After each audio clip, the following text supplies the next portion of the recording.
Are we ready to go live? Yes, we are. We are live. Hello, Gaby. Hello, Melissa. How are Hi, you? Natalie. I am so excited. We're going to do this. I feel like we're going to spend a good half hour together just having coffee and just talking about your business, right? How do you feel? Sounds great to me. We've been looking forward all day.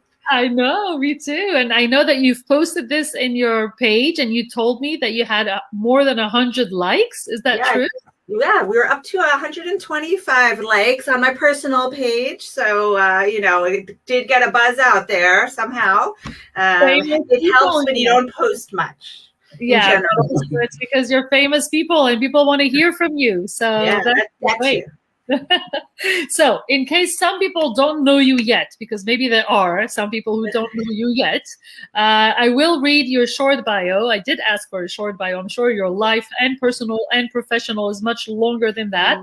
But I do want to tell everyone who you are, and then we'll jump in the interview. Are you good with that? Sure. Okay, so Melissa Goldwag and Gaby Fachler. Am I saying Fachler or Fachler? How do you say it? You got it right first time. That's okay. Fachler are the co-founders and CEOs of Pack for Camp and Pack for Camp Israel. Melissa was born in the US and Gaby in Johannesburg. The two met in Israel and were married in 2002. In 2017, they started the online company Pack for Camp, which offers everything you need for summer camp under one roof. Pack for Camp Israel started the same year and sells everything for your gap year in Israel, delivered to your Israeli doorstep.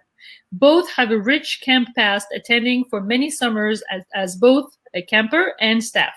In her prior life, Melissa studied for an MSW and worked in the health policy and road safety research, while Gaby has an MBA and worked as a technical writer and project manager in high tech. So that's the background. Now we know who you are. But my question is the first question I always ask, because we are in the Born to Do business. You know that, right? We're talking about Born to Do. We're talking about business. So you have an MSW. You work in a health policy. Gaby, worked as a project manager. And one day you wake up and you decide to do things for camps. Like, well, how does this happen? I want to hear from you, Melissa, first. Okay, well, I actually was born doing it. My parents have a store in upstate New York, have had it since I was born, this business, even longer. As you can see, I'm just 18, so it's not that old. But they had this store that was open every summer, and they would also sell at different bungalow colonies their wares, which was socks and underwear and anything you needed in your vacation home. So I grew up selling there and helping out and doing whatever it was, and said I would never do that in my entire life, of course. And one morning about five and a half years ago, we woke up and said, we're both in between jobs. We were both working, I was in government jobs, Gaby was in corporate, and we said, we're in between jobs now. I think it might be time to start doing something else. And it was just natural for us to kind of veer in the same direction as this store was and still is, still open. And after a lot of talking and consultation and kind of finding what our niche was going to be, we started moving into the idea of camp, and it was based on the fact that every year leading up to camp in May and June in the States, my dad would go to different schools and open up his van and take out everything you needed for camp, and people could come and buy. So we created the same thing online. Wow. What is blessing, of course. So you were literally born into it, right? Yeah. So let me ask you, Gaby, how was it to start working in your in-laws business? Yeah, it wasn't. I think the angle that I wanted to add, I was, as you mentioned, I was in high tech, and for a while I was feeling kind of itchy feet that I wanted to do something different, but I couldn't quite put my finger on it. And sometimes life throws you these opportunities where they laid off about 150 people in our company, and I was sitting after 12 years in the company with a nice package and some thinking of different options. And I can shortly tell you a very funny story. I was starting to interview for certain positions, and one of them that I interviewed for, I had to write a blog post as like a test. And I chose to write a blog post about my in-laws starting a web store because it was for like a technology that did web stores. And while I'm writing it, I'm like, that could be interesting. And it kind of like triggered this thought, and that we started discussing it. So it kind of like happened that way. But as it evolved, even at the beginning, I thought I was just going to get Melissa started with it and then, do something else. And as we saw the potential, and suddenly there was an opportunity to be an entrepreneur, start something on our own, it was like a very exciting transition. Yeah, for sure. And was it always obvious that you were going to do it together? Or did you have at some point, maybe Melissa is going to do it first or you're going to do it? Like, was it a project you had, both of you? Or how did it start in the beginning? I think at the beginning it was like I was going to help Melissa get it up and running, and then she'd run it and I'd, move on to whatever I do. And then I even remember being in the car and maybe I should do this full time with you, So, and from there, we haven't looked back, really. I think there were also certain things, especially even from the beginning, that I was better at, and certain things that Gaby was better at. So I don't think either one of us would have run the same business had we been doing it just on our own. Right. And so from the beginning, you saw the advantages of doing it together and of taking both unique brilliances and putting it together. That's great. Absolutely. And so, because we're talking about camp, and you said that you actually went to camp and you were also a camper and a staff member, can you tell us, Melissa, what is your weirdest memory of camp, or more interesting? Like, do you have memories of camps? Like, what was it? Because some people maybe don't know what it is. Well, one thing that comes to mind, I think it was probably the summer of 1989, and I was in a camp called Camp Hatikva, which doesn't exist anymore. But I went and I had a good friend with me there called Jeannie, and it was kind of the first year of CDs. And she had brought this CD player and a Richard Marx CD, and she put that on replay. And we must have listened to the Right Here Waiting song, I don't know, 100 times a day, because before that, we didn't have that option. So that was one camp memory that sticks out. Wow.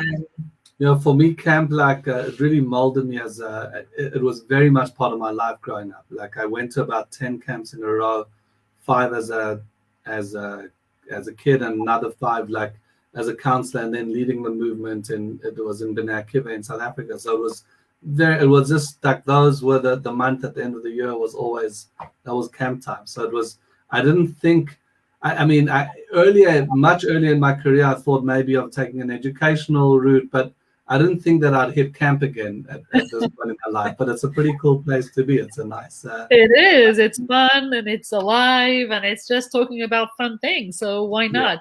So tell me, when you were going to camps, or when your parents helped you, go to camp or pack for camps, did you feel that there was a challenge for packing for camps, or was it something you discovered through your business? Like, did you already encounter this packing challenge, or what was it for the business? That I have a letter from my grandfather. He was on the kinder transport. He left Germany in the late 30s, and there he wrote a little autobiography, and he has a packing list. No way. What he had to take with him. And I'm telling you, it's the same packing list still. So nothing's changed. We've got a few electric fans and whatever, but the basics has always been a packing list, and parents have always had to fill that list wherever those kids are going. Wow, that is amazing. So it's really like the generic packing, list that people used in the past and are using now. But what do you find? Because I think it's really fascinating to build a business on this. What do you find people are having more challenge with, in the packing when they come to you? Well, I think the biggest challenge is getting your child to camp organized and bringing them home with the things you sent them with. That's true. So it's something we think about a lot, just in terms of how do you organize your child, and also expectations, telling parents, you don't need to buy the best quality of everything here because they may not come home, or it might have gone through a mud fight, or, you may not want to see this stuff at the end. But it's kind of twofold: the storage side of things, where you have a tiny space and you want to make the most, maximize that space on the one hand, and the other side of it is labeling everything. how do you label? How do you make sure that your child knows what those things are that belong to him or her? And how does everybody else know also? Because you might have the whole laundry from the whole month come back into a big pile in the middle of the floor, and there's lots of solutions for that, ranging from, writing your name with a marker, which is, I guess, the olden days. I remember more from camp, my mom ironing on name labels. And today there are stickers, but there are people who still prefer to write it on, or to, or to iron, or there's a stamper. There's lots and lots of solutions. And I think those are some very big challenges that we are working with, and we write content about a lot. I think there's also, like, what you'll find on our site is two-pronged. On the one hand, there are certain items that are almost like specialized for camp. So like people are looking for the egg crate mattress to just make that bed a little bit more comfortable for their kitty. And then there's like the one of our most popular items is our duffel bags, because they're these like oversized bags which you can't find so easily.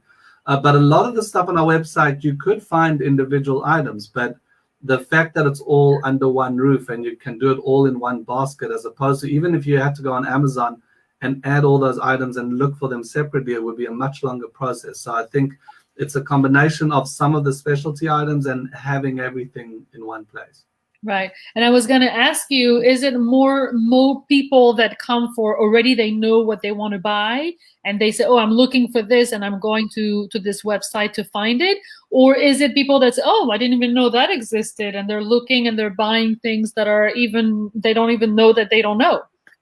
So it's a mix, I would say, because a lot of them do come with their camp packing list. Every camp sends out a packing list. And some of them just kind of came to browse. If they're sending their child for the first time, they might not even know what they don't know, as you said.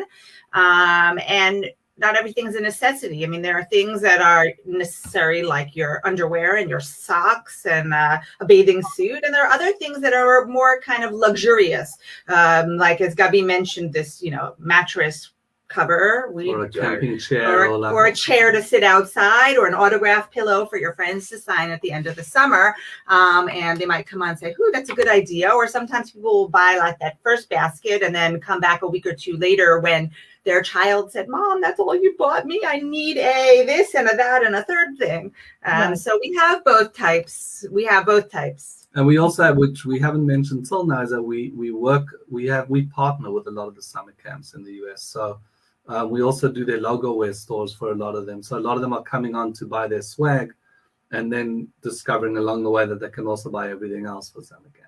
Right. So it means that even if people are listening and they don't think that they need anything for camp, they, may as well go check it out, because you never know. You might not think, but sometimes we're involved in quite a lot of Facebook groups around the camp communities, professionals and parents. And we just went to all our groups and asked them, like, let's compile the ultimate camp packing list. Okay. And more ideas started flooding in. So we compiled the list. It's a big PDF with lots of different categories that you don't necessarily need all of it, but it gives you like an idea of what you need. And we put that on our website. So parents and we're learning all the time about the new things that people need. Yeah, that's what I'm saying. Like, you never know, you can go on the website and say, oh, like this, what did you say? Like this pillow that kids sign? Yeah, egg crate mattress. No, it's an autograph pillow where basically at the end, they've made all these new friends, and it's kind of like an autograph book that we had growing up. At the end of school, you'd say, "Oh, dear Natalie, it was so nice meeting you. Keep in touch. Here's my phone number," or whatever it is. And now it's probably, here's my Instagram handle, or Yeah, exactly. Whatever it is, kids communicate. Send your WhatsApp. I know. So talking about, technology and online, you mentioned that, Melissa, your parents had a store that is like a brick and mortar store, physical store people going to, and you decided to take it online. So did you find that there was a lot of competition online? Like other people were doing the same thing, or was it new when you started doing it? Like, because I'm guessing, if your father had this store for years, then people knew where to go, but online, was it new for people, or was it something that existed already? There are other websites that seem to do something similar, but we do find, and also because we're always expanding, that we're really the most comprehensive. I have found other sites that look really comprehensive as well, but their prices aren't very good. So really, where we like to be speaking to that average person who might be buying a lot of things, filling a big basket, and our prices are very fair and reasonable. Again, I mean, these days you can shop in so many ways, but to really find a platform that we also have plenty of resources and blogs and writing about all this information. And we send out to our subscribers a newsletter on a weekly basis, really with tips. And we're also very accessible. I don't think it exists anywhere else. Right. So it was really like a new thing to really put this under one roof and to have one place where you can buy everything for camp. Sure. And in the context, I just want to add, in the context of the store that exists, when you say it's brick and mortar, it's like classic brick and mortar with like very old school. So I remember when we first started, someone said to me, well, why don't you just take like their spreadsheets with all their barcodes and just put it on yours? I was like, spreadsheet, barcodes, what are you talking about? They write everything on a piece of paper and then they can't find the piece of paper the next year and they rewrite a new one. But it works for them. So that it was really quite a transition from something that's like completely brick and mortar and in the heads of the owners to putting it online. For sure. And I'm also guessing, like any, online store, that you also have less overheads and less cost. And so you can also make more discounts. I'm thinking that the prices are probably cheaper online than in a real store, or is it not? Well, it depends. There's some issues, obviously, like you said, that you don't have rent and whatever of a store, but shipping is a big part of it, especially when you're talking about like these big bags that are the most popular item and they're really heavy. So there's that aspect that you have to take into account. That's true. And it comes with its own logistics, but it's definitely, there is the flexibility of trying new like online. You can try, order a few of something, see how it goes, and then get more on them. There's definitely more flexibility in that sense. For sure. And I'm taking this opportunity also to say to anyone who is watching, whether you're watching live or whether you're come after, if you want to ask any questions on camps, on material for camps, or if you have any questions for Melissa and Gaby on online business, we're going to talk a little bit more about what are the specificities of having an online business. Feel free to type in your questions and I will for sure ask them in the interview. So how is it really specific to run an online business? Like, what would you say is really specific? I know a lot of people in our community have an online business. I know we discover new things all the time, but you've been at it for a while now. So what would you say, Melissa, is the specificity of an online business? So first of all, the technology, obviously. I mean, when we started really from square one, looking for the platform that we were going to use. And there's lots out there. I mean, we didn't know anything about it really before. We kind of heard a little bit of this or a little bit of that, but I mean, that's one of the things. We learned how to build the website and maintain the website. And anytime there's a change, I mean, we both know how to make a change on the fly. For example, today I put up a new collection and there was a space between the actual pictures and the words. So I quickly said, Gaby, what's going on? And he said, let's scroll to the right, and found the picture that was the wrong dimension. So that was taking up more space, and we changed it pretty quickly. So that side obviously is something that we don't necessarily have the expertise for all of it, but it's something you learn by doing. Sometimes you ask for help in other places. That's one thing. A second thing is the operations are different. It's not your typical walking to the store. Hi, how are you? How can I help you? What are you looking for? You don't have that opportunity to do that, and you have to make up for it in other ways, like trying to reach out as much as you can. I mean, we have something called an abandoned cart. So if somebody comes online and they get to checkout and for some reason they don't check out, sometimes they get interrupted, sometimes they change their mind, sometimes they want to price shop. So we have a series of emails, for example, saying, hi, we try to be friendly and warm and caring. Hey, what's up? You forgot something here, And hopefully they come back and they get a few emails over the course of a week. And a lot of people do come back. Sometimes they really just got a phone call and forgot what they were doing, or they wanted to wait for their child to come home to say, well, what color towels did you want, honey? Or, anything like that. I would like to go back to your original question. I'll break it down to 3 elements. Like if you're starting an online store, the one that Melissa spoke about is the actual platform of your store. There's the whole back end, so you can put up a beautiful store, but you have to have the products, going seamlessly from ordering to the customer. And it took us a couple of years to get that right. First starting in like our brother-in-law's warehouse, he was kind of helping us out while we were, because at the beginning you just kind of like bootstrap it all together. And once you see that, hey, this is actually happening, so you got to get a bit more serious. So without getting into all the gory details, there are like third-party warehouses, for example, that you can use where you get all your stuff and they take care of the fulfillment. Or there's something called drop shipping, where you're actually not touching the merchandise, it's getting sent directly from the company. So they're sorting out the whole back end, they're sorting out the technology, but the most important piece is actually having someone to sell your stuff to, because it sounds silly, but if you can build a beautiful website selling beautiful things, but if there's no one knows about it and you don't have a tribe around it, so it's not going to go anywhere.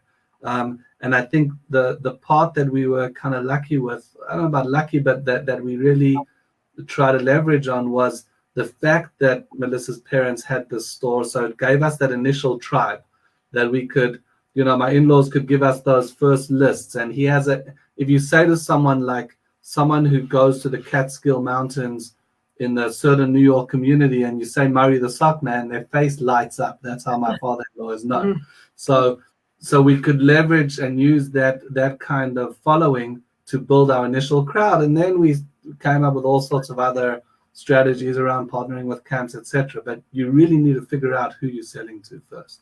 Sure. That's the same in a non-online business, right? In any business. But you're right to mention that it doesn't, even if you have the back office and you have the platform and you have the product, if you don't have who to sell it to, then obviously it's not a business, obviously. Now, we can't also ignore the fact that we are, at least in Israel, I know we have people from all over the world here, but, we are coming out slowly of Corona. But we are after a whole year of Corona, and obviously camps or anything to do with kids or outdoors was canceled or closed, and we are really coming back after a whole year of everything was closed. So how did you go through the Corona with this whole, changes? It changed the whole scenery. You want to answer that, Melissa? Well, first of all, Gaby mentioned earlier that we have strategic partnerships with a lot of camps. Of the camps that we work with, only about 10% ran last year. So really most of the people were at home, but the camps were very thirsty to keep their relationship with their kids alive. And one of the ways that we were able to kind of turn around or pivot within our own business was to start offering more and more logo wear. So there were camps who put out, this camp at home, buy this shirt, we don't have money, help us, we need to fundraise this year. All sorts of different stores that went very big last year because of Corona, because the kids weren't actually coming in. So that was one thing that worked well. The other thing was part of our business, which we haven't spoken about, is the Israel part. So in addition to supplying kids with everything they need for camp, we also, on the Israel end, supply gap year students with everything they need in Israel. And luckily for us, people did come on their gap year program. And not only did they come, they bought like crazy because of, it's still a relatively young part of our business, but it like quadrupled in size because people were very nervous with Corona. The kids were going straight into quarantine, so it's not like they could get here and then buy more stuff. So the sales increased there. So like overall, Corona affected us like it affected many, many businesses. But at the same time, it gave us a chance to actually see the resilience of the business, that despite all of that, we could pull together a half-decent year. And I think that coming up to this year, I think people have actually discovered, a lot of people have discovered online shopping now, because those who were like kind of on the fence were forced into it. And I think they've discovered some of the benefits of it. And I think we'll hopefully reap those rewards this year. Yeah, that was my next question, because now coming out of Corona, people are so excited to go back. I mean, we see restaurants are full. People want to travel. Again, at least in Israel, I know it's not the same, it's not the case everywhere in the world. But how do you see it happening with camps? Do you see that there is a big increase of orders or of people? Does it translate in your business that you see like coming back to life? Oh yeah, there's a lot of excitement. I think from the kids wanting to go to camp, from the parents desperate to send the kids to camp. So I think they're like anything they can do to ensure that this happens. So they're starting a lot earlier this year to actually buy what they need for camp. We're already seeing early signs of that. Right. I think also I know a lot of the products aren't made necessarily in the States, and they're imported from different places. And because people know from the past year that you can't always get everything exactly when you want it. You might order something and it didn't come in yet from the manufacturer, or even UPS times, shipping times have gone up. I think they might be buying earlier because they want to just make sure everything's in place and everything is fine. But we do hear from the camps of over registration. I mean, they're full already. Even the ones that aren't usually full are full. That's for the United States. The only thing that we've found isn't necessarily going forward in the States is very specialized needs camps. It might be for children with some sort of disease or something like that, because they're still not, because of Corona, and they have compromised, let's say, immune systems or something like that, they won't be having camp this summer still. And the US is in very good shape as compared to Canada, for example, where there it's still unclear. And we do work somewhat with Canada. It's unclear what's going to happen there. Yeah, and even in the US, the camps that they for the most part are running, but it's still not going to be 100% like a regular year. There's still some capsules and limiting like visitors days and stuff like that. So we're still feeling like the parts of Corona still hovering. But even with that, we also work with the Israel programs, foreigners coming to Israel programs, not just gap year, but for the summer. And they still haven't made their final decisions because, as the Israeli government changes their mind, at least several times a day. So until that final okay comes in, it's kind of up in the air what's going on. But as soon as they get the go, they're telling us their programs have doubled and tripled than in the past as well. But they can only guarantee spots to kids 16 and over who have been vaccinated. Right, of course. And so does it mean that you are slowly but surely moving from a growing stage of your business to a scaling stage? I mean, are you ready? Are you equipped? What does it mean for you to get ready for such a big growth or increase of orders? How do you deal with that? So the nature of our business is such that it's quite seasonal in terms of we're selling everything you need for summer camp. So obviously most of the action is going to be around those months. So we spend like the winter months kind of planning, but you never really know how it's going to be until it starts. So we've, working with you, Natalie, on coaching and preparing together. We do feel quite prepared, but at the same time, and it's hopefully it feels like it's going to be quite a big year. We're hoping, and we just have to put our heads down and really focus on the systems and have everything in place so that we can cope with the traffic. I think also, we put it in place as we've seen the business grow more than we expected or projected. Some contingency plans, because there's certain. We kind of mapped out, for example, our top 15 items and made sure that we know how fast we can get certain, if we can or we can't get it. And if we can't get it fast enough, we have a backup supplier to just make sure that the chain of supply isn't interrupted. And I think that is really super important. In terms of the actual operations in the States, it is handled by a company that we work with, a 3PL company. And in Israel, it was more manual. So that's really a place where we've hired someone recently to do some of the operations work, to take that off of our hands. So I'm not packing and Gaby isn't driving anymore, but rather we have someone else doing that so we can think of the big ideas. But it's exciting. It's exciting to wake up every morning. It is. It sounds like it, definitely. And Gaby, you said a key word that is actually a lot in this group and in the next few weeks, which is the word systems, because that's what we're teaching about. That's what our live training is about coming up. So can you tell us first of all, what is your feeling about systems? Do you like them? You don't like them? How do you use them? Do you have some in your business? I would love to hear from both of you. What is your first impression when you talk about systems? Yeah, look, systems are essential. I mean, it's obvious to me as well, because also from the background that I was a project manager for many years in high tech, so it was all about the systems. But we're also realizing now we're putting some in place, but we realize how many more we will need.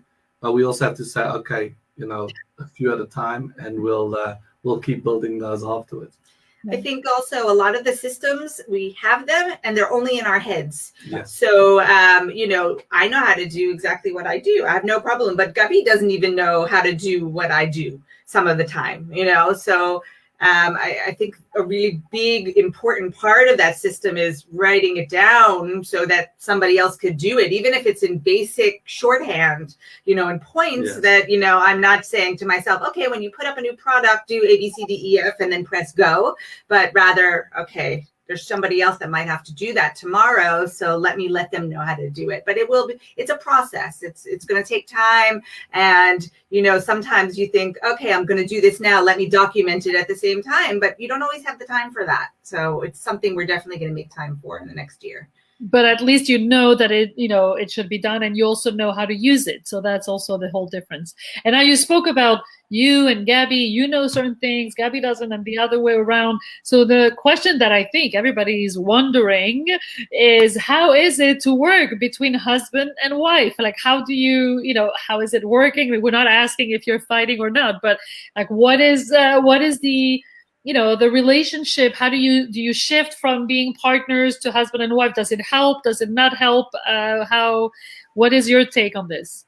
I think it's very much a personality thing. Most people, when we say we work together, the typical response we get is like, I would not last 10 seconds working with my significant other. That's like the typical joke we come across. But it's I think for us, it works very well. We complement each other in the different strengths that we bring to the business, and we're able to kind of hang out and discuss and without getting on each other's nerves too much, which, I don't know. It's just, I can only talk about myself, but it works for us. We sometimes have to, stop talking about the business, move to family, because it's hard to always draw those boundaries when, 12 o'clock at night and you're still thinking of something from the business. We come from a tradition of, Melissa's parents still run their business together as well. So, and we, it was nice also on your group, in your network, to meet other husband and wife teams. So we're not that crazy, but I think it does take a certain personality and relationship to actually do that. I don't think it's for everyone. Yeah. What is your take, Melissa, on this? Yeah, similar to what Gaby said. I mean, we, in general, if you go back to the fighting, we don't fight. So we don't fight about these things either. We do disagree, and there are things to work out. And a lot of times it's, the kind of blurry line between home and work. The kids are running around. We're sitting in an office right now, and they could be running around in the next room or in this room, and they need and take me. And then there's food. It's a lot about also balancing work and home life when your work is in your home and your home is in your work. So, who's going to make lunch every day, or who makes the coffee in the morning? What exactly happens, when there's shopping to do. There's, all that stuff too. And, so there are things around that stuff, but I think we're doing pretty well. I think we'll continue on and see what happens. Yeah.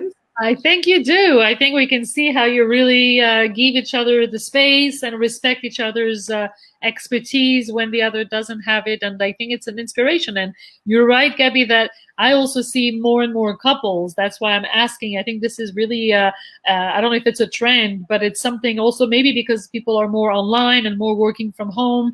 And so people see like, hey, why not work together on this, and why not help each other? So I think that you're a great example of that. And thank you for the inspiration. I have a comment, but because I'm on StreamYard, I don't see the name. Someone said, amazing Gaby and Melissa. So I'm just going to check by refreshing my screen to see who it is, because we do want to mention the comments. Do I see who it is? It's Sandy. Yeah. Hi, Sandy. Hi. Yes, Sandy's here. And I'm sure more people are joining. Sometimes they don't get to see the live, but they come and they see after the replay. So I know that you have a special offer for the Born to Do business community global Facebook group, and I want to let you announce what is the special offer for anyone who is watching this interview.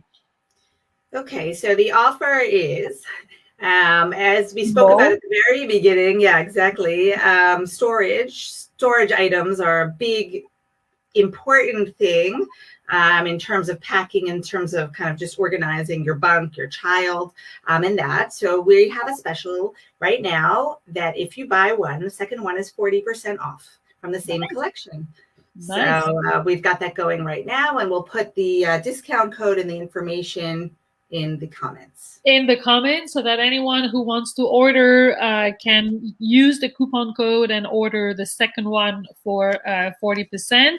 And I also think that since we're in the community, I think that anyone here listening or watching, either during the live or after, if you know anyone who has kids that want, go to camp, or if you know anyone who has, older kids that come for a gap year, I think it would be great if you can, Melissa, also put the links of the websites so people can share them, because this is what we do as a community. We support each other, we share our links, and we help each other. So thank you so much for sharing your journey. I think it's fascinating to watch you grow and see how you're putting all the pieces of the puzzle together. And Gaby, you said, I hope it's going to be, successful. I think I know it's going to be. It is already successful, and you can only, go up and up and up, and you're just doing everything you need to do to maintain that success. So really, congratulations. Good luck.